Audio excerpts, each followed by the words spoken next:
أعوذ بالله من الشيطان الرجيم. بسم الله الرحمن الرحيم، والصلاة والسلام على من لا نبي بعده. أقول بالله التوفيق، وأسأل الله عز وجل الإخلاص في القول وفي العمل. اللهم لا تدع لنا ذنبا في هذا اليوم إلا غفرته، ولا هما إلا فرجته، ولا حاجة لك رضا ولنا خير وصلاح إلا قضيتها برحمتك يا أرحم الراحمين. ضاقت على رسول الله صلى الله عليه وسلم مكة.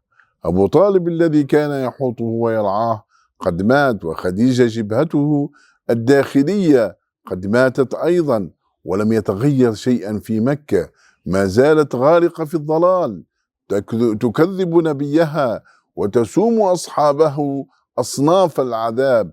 فقرر المسير إلى الطائف، عله يجد فيها قلوب أرحم من تلك القلوب القاسية في صدور سادة قريش. وفي الطائف عرض دعوته على سيدها ابن عبد يليل، فوجده كأبي جهل في غلظته، وكأبي لهب في تكذيبه، وأمية بن خلف أذية. فأطلق خلفه سفهاء الطائف وغلمانها يرشقونه صلى الله عليه وسلم بالحجارة حتى سال الدم من قدميه الشريفتين. بعد سنوات من هذه الحادثة أيها المؤمنون، كانت جزيرة العرب تدين بالإسلام، فقد جاء نصر الله والفتح، ودخل الناس في دين الله أفواجا. وتسأله أمنا عائشة رضي الله عنها: هل أتى عليك يوم أشد من أحد؟ وهي كانت تعرف كم كان موجعا ذلك اليوم.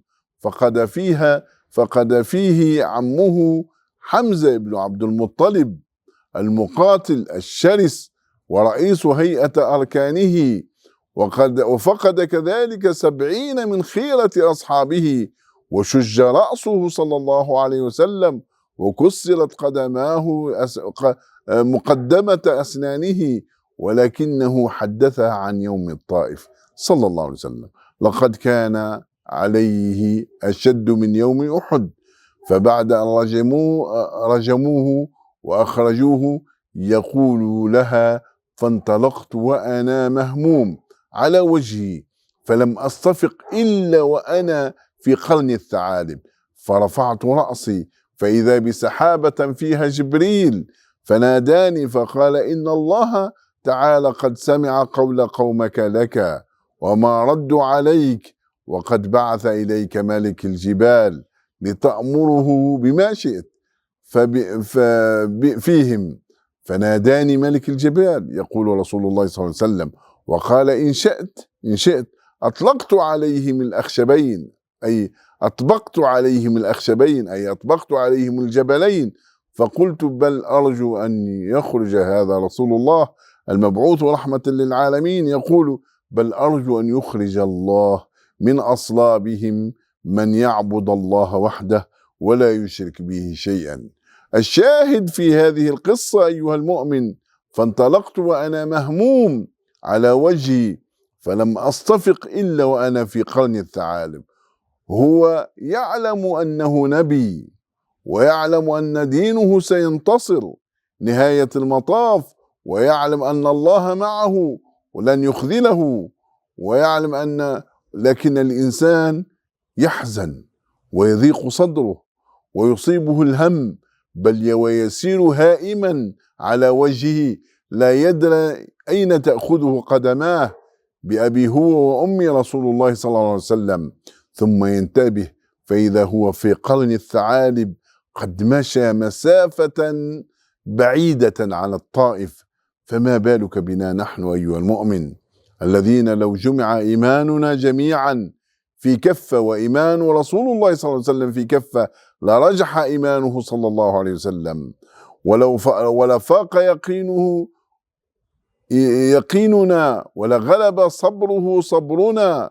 أليس من حقنا نحن أيضا أن ننكسر أحيانا ونمشي ولا ندري أين تأخذنا أقدامنا؟ فهل